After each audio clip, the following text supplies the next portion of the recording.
নমস্কার বন্ধুরা, আমি মীরা। আপনারা দেখছেন রেনবো কিচেন। আজকে আমি আপনাদের সাথে শেয়ার করব সর্ষে পোস্ত দিয়ে পাবদা মাছের ঝাল। এই রেসিপিটি কিন্তু খেতে দুর্দান্ত লাগে গরম গরম ভাতের সাথে। আপনারা কিন্তু অবশ্যই একবার ট্রাই করে দেখবেন, এইভাবে খুব ভালো লাগবে। দেখুন, আমি পাবদা মাছ নিয়েছি, মাছগুলো ভালো করে কেটে ধুয়ে নিয়েছি। এবার আমি লবণ আর হলুদ মেখে 10 মিনিট ম্যারিনেট করে রাখবো। আমার রেসিপিটি যদি আপনাদের ভালো লাগে তাহলে লাইক, কমেন্ট, শেয়ার করবেন। আর নতুন বন্ধুদের বলছি, প্লিজ সাবস্ক্রাইব করে আমার পাশে থাকবেন। পাশের বেল আইকনটি ক্লিক করে অল বোতামটি প্রেস করে দেবেন, তাহলে সমস্ত ভিডিও নোটিফিকেশান আপনাদের কাছে পৌঁছে যাবে সবার আগে।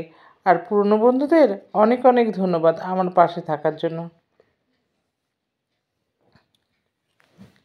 দেখুন, মাছগুলো আমি লবণ হলুদ মেখে রেখে দিয়েছি 10 মিনিটের জন্য। এবার আমি মশলা করে নেব। আমি একটা মিক্সার জার নিয়েছি, এতে আমি 3 চামচ পোস্ত দিয়ে দেব, আর দেব 2 চামচ সাদা সর্ষে। কালো সর্ষে আমার ছিল না, তার জন্য পুরোটাই সাদা সর্ষে দিলাম। এবার আমি এগুলো শুকনো ঘুরিয়ে নেব।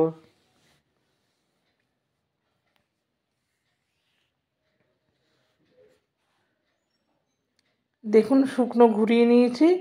এবার আমি কাঁচা লঙ্কা দিয়ে দেব আর একটু জল দিয়ে আমি মিহি একটা পেস্ট তৈরি করে নেব।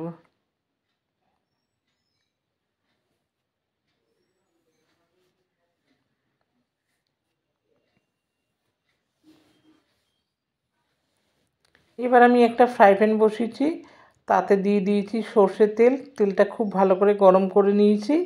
এবার আমি মাছগুলো একটু ভেজে নেব।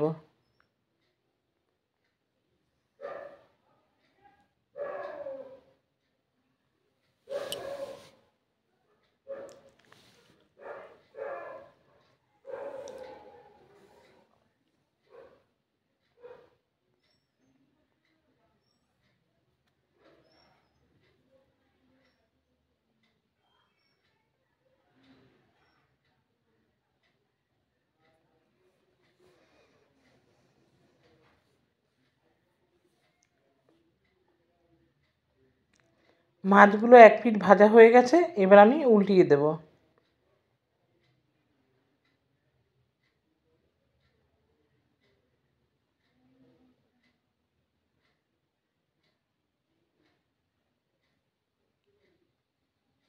মাছগুলো ভাজা হয়ে গেছে, এবার আমি তুলে নেব।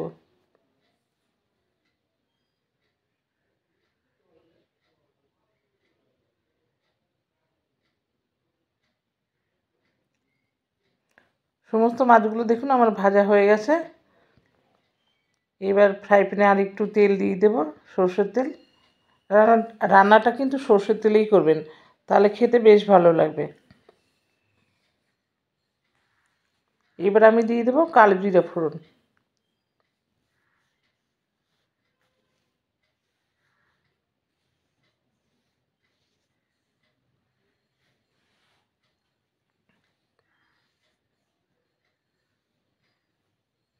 ফোড়নটা কয়েক সেকেন্ড ভেজে আমি টমেটো কুচি দিয়ে দেবো।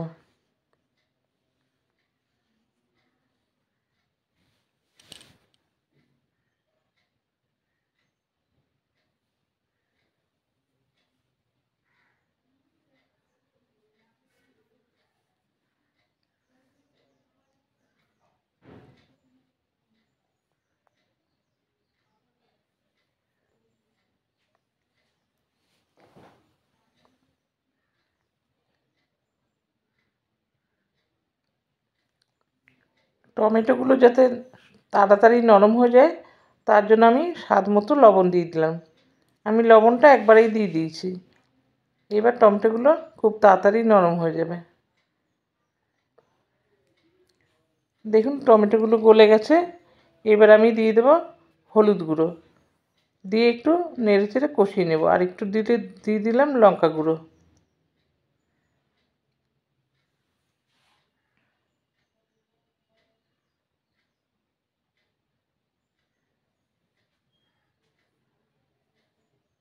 টমেটোগুলো এইভাবে গেলে দেব।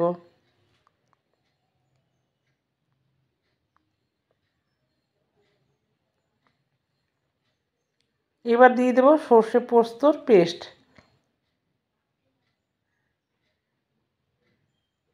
সর্ষে পোস্তর পেস্ট দিয়ে কিন্তু আমি কষাবো না, একটু শুধু নেড়েচেড়ে মিশিয়ে জল দিয়ে দেব।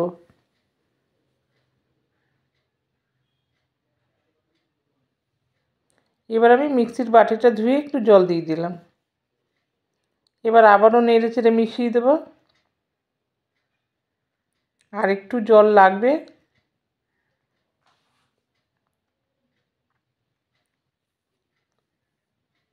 দেখুন আমি আরেকটু জলও দিয়ে দিলাম।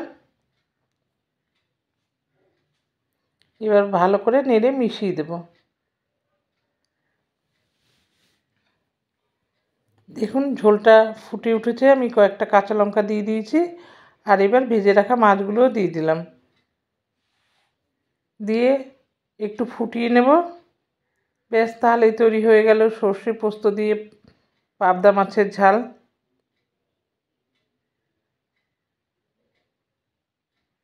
একটু মাছগুলো উল্টিয়ে দিলাম যাতে গ্রেভিটা মাছের ভেতর ঢুকে যায় ভালো মতো।